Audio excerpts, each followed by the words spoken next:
வணக்கம். செல்வகுமாரின் அதிகாலை வானிலை ஆய்வறிக்கை. அதிகாரப்பூர்வ வானிலை அறிக்கைக்கு இந்திய வானிலை ஆராய்ச்சித்துறை அறிக்கையை பார்க்கவும்.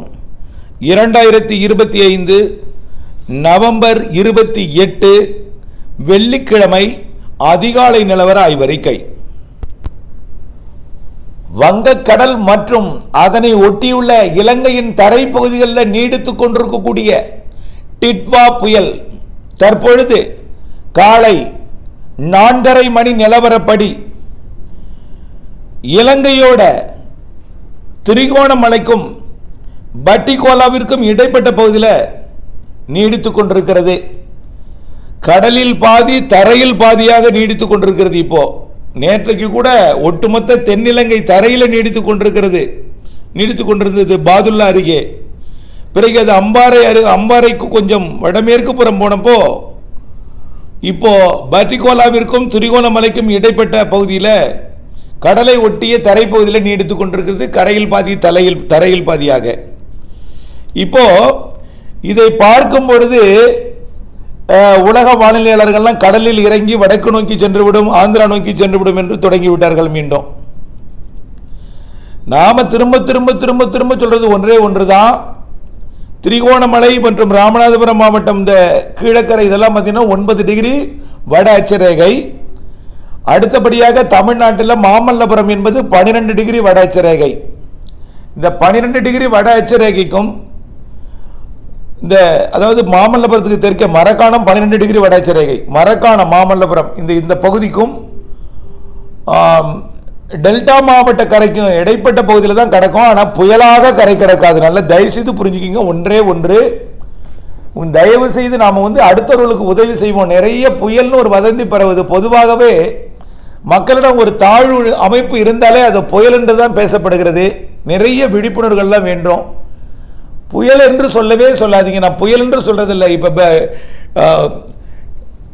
டிட்வா என்று பெயரிடப்பட்டிருக்கிற காரணத்தினால தான் இப்போ நம்ம புயல் என்று சொல்ல வேண்டியிருக்கு. இதை ஒரு ஆழ்ந்த காற்றழுத்த தாழ்வு மண்டலம்னே சொல்லி முடிச்சிருக்கலாம். 2 கிலோமீட்டர் கூட போகிறதுனால அது டிட்வாவை மாறுது, அவ்வளவுதான். ஆகவே ஒரு 70 கிலோமீட்டர் 72 75 கிலோமீட்டர் வேகம் கொண்டு இருந்தால் அது டிட்வா, 69 வேகம் கொண்டு இருந்தால் அது ஆழ்ந்த காற்றழுத்த தாழ்வு மண்டலம். 5 கிலோமீட்டர் தான் வேகம் கூட, புரியுதுங்களா? இதுக்கும் அதுக்கும் ஆழ்ந்த தாழ்வு மண்டலத்துக்கும் இப்போ இருக்கிற புயலுக்கும் 5 கிலோமீட்டர் தான் வேகம் கூட. விட்டு விட்டு வீசும் காற்று இலங்கையில் 100 கிலோமீட்டர் வரைக்கும் அடித்தது சில இடங்களில். இருந்தாலும் 75 கிலோமீட்டருக்கு மேலே காற்றே இல்லை என்பதை நீங்கள் புரிந்து கொள்ள வேண்டும். இது மழை தரக்கூடிய ஒரு நிகழ்வு என்பதை புரிந்து கொள்ள வேண்டும். தமிழ்நாட்டில் அது எங்கே கரை கிடந்தாலும் செயல் இழந்து தான் கரை கிடக்கும். கண்டிப்பாக செயல் இழந்து கிடக்கும். அப்புறம் மழையை நிறைய கொடுக்கும். தமிழ்நாட்டின் கரையில் நிறைய நீராவி இருக்கிறது. குளிர் நீராவி வெப்ப நீராவியை நிலநடுக்கோட்டிலிருந்து கொண்டு வந்து ஏற்ற போகிறது. ஆக குளிர்கிறது. குளிர் இருந்தால் எப்படி வரும் மழை? இவையெல்லாம் நிறைய கேள்விகள் உங்களுக்கு எழலாம். அப்படி அல்ல.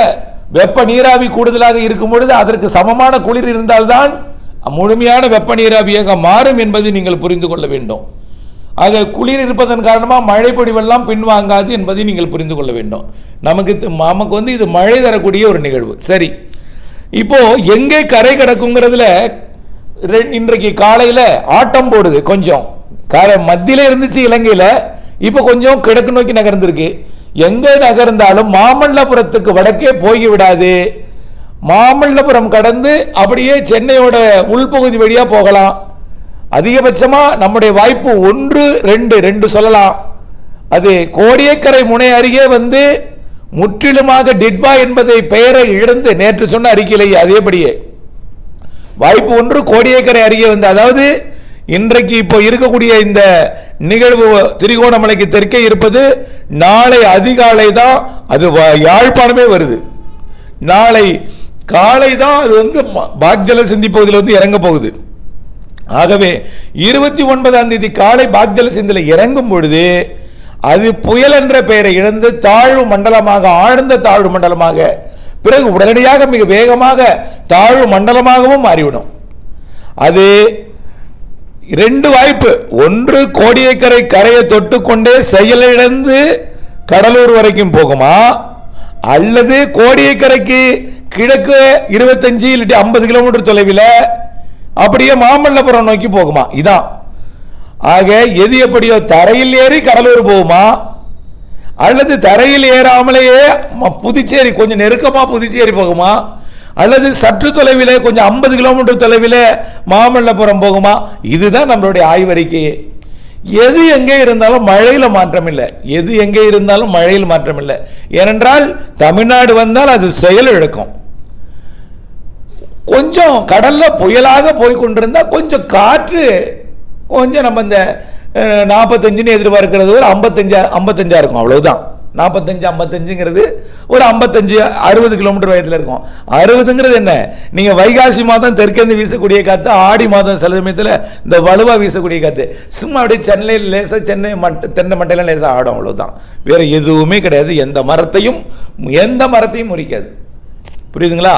அதுவே அந்த பாதிப்பில்லாத ஒரு நிகழ்வு இலங்கைக்கு மட்டுமே நிறைய பாதிப்பை கொடுத்து கொண்டிருக்கு. இன்னும் இலங்கையில வடக்கு கிழக்கு மாகாணங்கள், மேற்கு மாகாணங்கள், அதாவது தலைமன்னார் யாழ்ப்பாணம் இன்னும் சரியா மழை இல்லைன்னு சொல்லிட்டு இருப்பாங்க.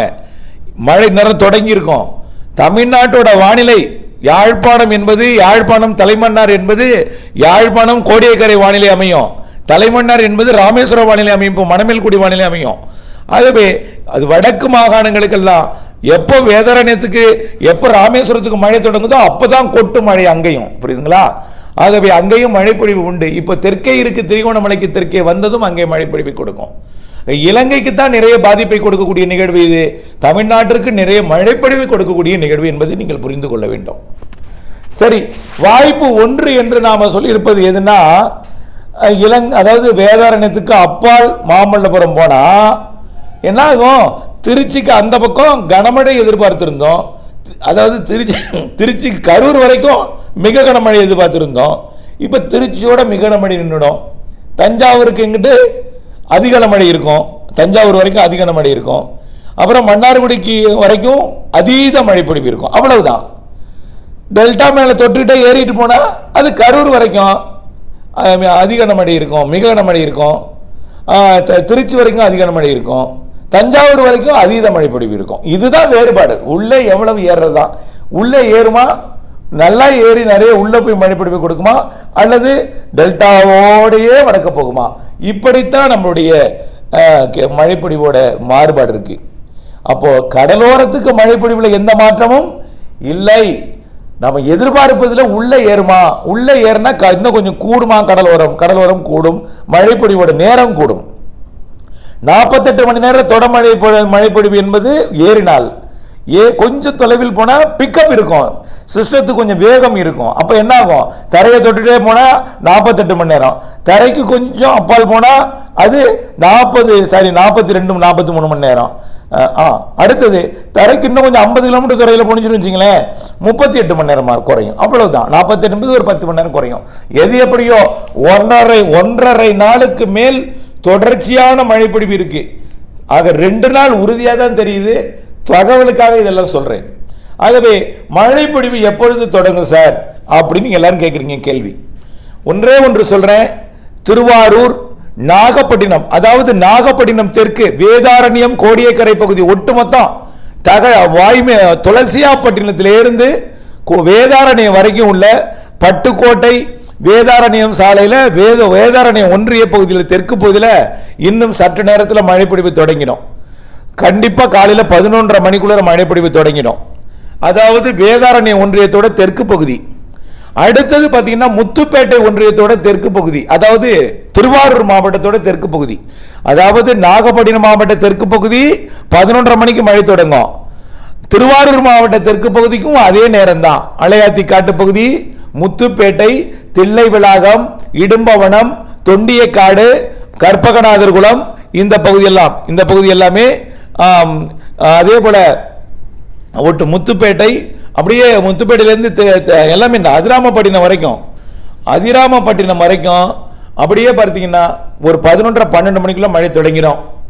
அதிராமப்பட்டினத்திலிருந்து ராமேஸ்வரம் வரைக்கும் அதே நேரம் தான். ஆனால் ஒன்னே கோடியக்கரை முனைக்கும் ராமேஸ்வரத்துக்கும் முதல்ல மழை தொடங்கும். ஆனால் கோடியக்கரை முனையை விட ராமநாதபுரம் மாவட்டம் ராமேஸ்வரத்திற்கு இப்பவே மழை தொடங்கியிருக்கும். அதாவது அதிகாலையே மழை தொடங்கியிருக்கும், கொஞ்சம் கொஞ்சமா தீவிரமடையும். ராமேஸ்வரம் முதல்ல தொடங்கும், அடுத்து மண்டபம், அடுத்து கோடியக்கரை, அடுத்தது தெற்கு டெல்டா, அடுத்தது ஒட்டு மணமேல்குடி உள்ளிட்ட புதுக்கோட்டை மாவட்ட கடலோரம், ராமநாதபுரம் கடலோரம் மழை தொடங்கும். அப்ப எல்லாம் எங்க இருக்கும் நிகழ்வு? இலங்கையில தான் இருக்கும் நிகழ்வு. நாளை அதிகாலைக்கு பிறகுதான் அது யாழ்ப்பாணமே வருது. நாளை காலை தான், அதாவது சனிக்கிழமை காலை தான் அது பாக்ஜல சந்திக்குள்ள இறங்கலாம், அல்லது பாக்ஜல சந்திக்கு கொஞ்சம் கிழக்கு புறத்தில் 50 கிலோமீட்டர் தொலைவில் கிழக்கு புறத்தில் போகலாம். இந்த 50 தாண்டி எங்கேயும் போகாதுங்க. 100-200 கிலோமீட்டர் தொலைவில் விலகியே போகாது. கரை கிடக்கும் இடம் மாமல்லபுரம், அதிகபட்ச வடக்கே கோடியக்கரை முதல் மாமல்லபுரம் வரைக்கும். கோடியக்கரை என்றால் அச்சப்படாதீங்க, எங்கே கடந்தாலும் செயலிழப்பு தான். கரையை தொட்டால் கலைந்து போய்விடும், செயலிழப்பு தான். செயலிழப்புனா இப்படி மொத்தமா சுத்தமா டெட் ஆயிடாது. டீப் டிப்ரெஷன் ஆகி வெல்மார்க் லோ பிரஷரா வடக்கு நோக்கி பயணிக்கும். வெல்மார்க் லோ பிரஷருக்கு போய் கரையை கிடக்கும் போது இப்படி போனிச்சுன்னா அங்கே போய் வெல்மார்க் லோ பிரஷர், வலுவா போனிச்சுன்னா அங்கே போய் டிப்ரெஷனா கரை கிடக்கும். அப்படி போனாலும் வட தமிழ்நாடு சென்னை கிட்ட போகும்போதுலாம் அது வெல்மார்க் லோ பிரஷரா தான் எங்கே இருந்தாலும் இருக்கும். அதுதான் நம்ம புரிஞ்சுக்கணும். மழை பிடிப்பை பொறுத்த வரைக்கும் இப்போ இன்றைக்கு 11:30 தொடங்குற மழை, இன்றைக்கு மாலையில ஒட்டுமொத்த டெல்டாவிற்கும் மழை தொடங்கிடும். இன்றைக்கு நாகப்பட்டினம், திருவாரூர், தஞ்சாவூர், புதுக்கோட்டை, ராமநாதபுரம் மாவட்டங்களுக்கு பள்ளிக்கு விடுமுறை விடுவது நல்லது. இல்லை என்றால் மாலையில் நனைந்து கொண்டு வீட்டுக்கு செல்வார்கள். கடலோர பகுதி, குறிப்பாக கடலோர பகுதியில் கண்டிப்பா நல்ல மழை இருக்கும். அச்சுறுத்தலுடன் கூடிய ஒரு லேசான காற்று இருக்கும். அச்சுறுத்தல் தான். நான் என்ன சொல்றேன் பாருங்க, பாதிக்குன்னு சொல்ல பார்த்தீங்களா, அச்சுறுத்தல். என்ன அது காத்தடிக்குது, புயல் வந்துருமோ அப்படிங்கிற ஒரு அச்சுறுத்தல் மட்டும்தான் இருக்கும். இதெல்லாம் உங்களை அச்சுறுத்துமே தவிர எந்தவித காற்று பாதிப்பும் கொடுக்காது. மழை மட்டும் இருக்கும். மழை இன்றைக்கு காலை 11:30 மணிக்கு தொடங்கி மதியம் தீவிரமடைந்து மாலையில் நல்ல ஒரு மிதமானது முதல் சற்று கனமழையாக மாறிவிடும். இன்று இரவிலிருந்து சனிக்கிழமை அதிகாலையில் நல்ல வலுத்த மழை பொழிவை கொடுக்க தொடங்கினோம். நான் சனிக்கிழமை நாள் முழுவதும், ஞாயிற்றுக்கிழமை காலை மதியம் வரைக்கும் நல்ல வலுத்த மழை. ஞாயிற்றுக்கிழமை 30ஆம் தேதி தான் அது நாகப்பட்டினம் மாவட்டத்தை விட்டு வடக்கே போகும். அது கோடியக்கரையில் ஏறி செயலிழந்து கொண்டே போனாலும், அதான் செயலிழந்து கொண்டே என்ன ஏறும்பொழுதே அது லோ பிரஷர் ஏரியா, சரி வெல்மார்க் லோ பிரஷர் ஏரியா தான் வடக்கு போகும். ஏறும்போதே அது ஒரு தாழ்வு மண்டலமாக வந்து தான் இறங்கி செயலிழந்து தான் போகும். ஆனால் இந்த காற்று அச்சம் வேண்டாம். அதை மேலே திரும்ப திரும்ப திரும்ப திரும்ப சொல்கிறேன். ஆகவே மழை பொழிவை கொடுப்பதற்கு அது நாகப்பட்டினம் மாவட்டத்தை விட்டு விலகுவதற்கு ஞாயிற்றுக்கிழமை 30ஆம் தேதி மதியமாகிவிடும். மாலை தான் அது நாகப்பட்டினம் மாவட்டத்தை விட்டு மயிலாடுதுறை மாவட்டத்துக்கு நேராக போகும். அப்போதான் முற்றிலுமாக நிற்கும் மழை. அப்போ படிப்படியாக குறையும். மதியத்துக்கு மேலே நாகப்பட்டினம் மாவட்டத்தில், திருவாரூர் மாவட்டம், தஞ்சாவூர் மாவட்டம், புதுக்கோட்டை, சிவகங்கை, இதெல்லாமே சிவகங்கை மாவட்டம் வரைக்கும் மழை இருக்கும். நம்ம சொல்லியிருக்கோம். மதுரைக்கும் இருக்கும் சொல்றோம். விருதுநகர் மாவட்ட கிழக்கு பகுதிக்கு இருக்குன்னு சொல்றோம். விருதுநகர் மாவட்ட கிழக்கு பகுதிக்குன்னா வாய்ப்பு 2, கோடியக்கரை முனை மீது ஏறி போனால் சிவகங்கை மாவட்ட கிழக்கு பகுதி, மதுரை, திண்டுக்கல்லாம் இருக்கும். வாய்ப்பு 1ஆக இருந்தால் அது புதுக்கோட்டை, ராமநாதபுரம், சிவகங்கை மற்றும் டெல்டா மாவட்டங்கள் ஒட்டுமொத்தம் தஞ்சாவூர், திருவாரூர், நாகப்பட்டினம், காரைக்கால், மயிலாடுதுறை மற்றும் திருச்சி மாவட்ட கிழக்கு பகுதி, அரியலூர், பெரம்பலூர் மாவட்ட கிழக்கு பகுதி மற்றும் காரைக்கால், கடலூர், விழுப்புரம், கள்ளக்குறிச்சி மாவட்ட கிழக்கு பகுதி, திருவண்ணாமலை மாவட்ட கிழக்கு பகுதி, அப்படியே கடலூர், ஒட்டுமொத்தம் புதுச்சேரி, விழுப்புரம். அப்பதான் வரக்கூடிய சனிக்கிழமை மதியம் தான் சென்னையில் மழை கொட தொடங்கும். நாளை மதியம் தான் சென்னையில் மழை தொடங்கும். நாளை மதியத்திலிருந்து திங்கட்கிழமை மதியம் வரைக்கும் சென்னைக்கு மழை. ஆக எல்லா ஊருக்கும் 48 மணி நேரங்க. நேரம் தான் வேறுபடும். இப்போ கோடியக்கரை முனைக்கும் 48 மணி நேரத்துக்கு மேலே இருக்கு. 48 மணி நேரம் எங்கே இப்போ வந்து ராமேஸ்வரத்தில் தொடங்கியிருக்கா, அது 48 மணி நேரம் பெஞ்சிட்டு விலகும். அது மணமேல்குடியில் தொடங்கியிருக்கா, அதுல இருந்து 48 மணி நேரம். அதிராமண்டலத்தில் எப்போ தொடங்குதோ அதுல இருந்து 48 மணி நேரம். கோடியக்கரையில் தொடங்குறதுலேருந்து 48 மணி நேரம். எப்போ இரவுல இருந்து தான் 48 மணி நேரம் கணக்கு எடுத்துக்கணும். சும்மா இதெல்லாம் இந்த ஒரு முன்கூட்டியே வரக்கூடிய சாரல் மழை இன்னைக்கு வரதெல்லாம் முழுமையான ஒரு மழையெல்லாம் இன்றைக்கு டெல்டா முழுவதும் பரப்பும் போது தான் அதிலிருந்து 48 மணியை நீங்கள் எடுத்துக்கணும். அப்போ வடகடலோரம் வந்து வரக்கூடிய டிசம்பர் 1ஆம் தேதி திங்கட்கிழமை மதியம் வரை இருக்கிறது சென்னைக்கு. இந்த நிகழ்வு எங்கே கடந்தாலும், கோடியக்கரை மொழி வழியாக போனாலும் கடலூரில் போய் கரை கடந்து திருத்தணி வழியாக ஆந்திரா போகும்.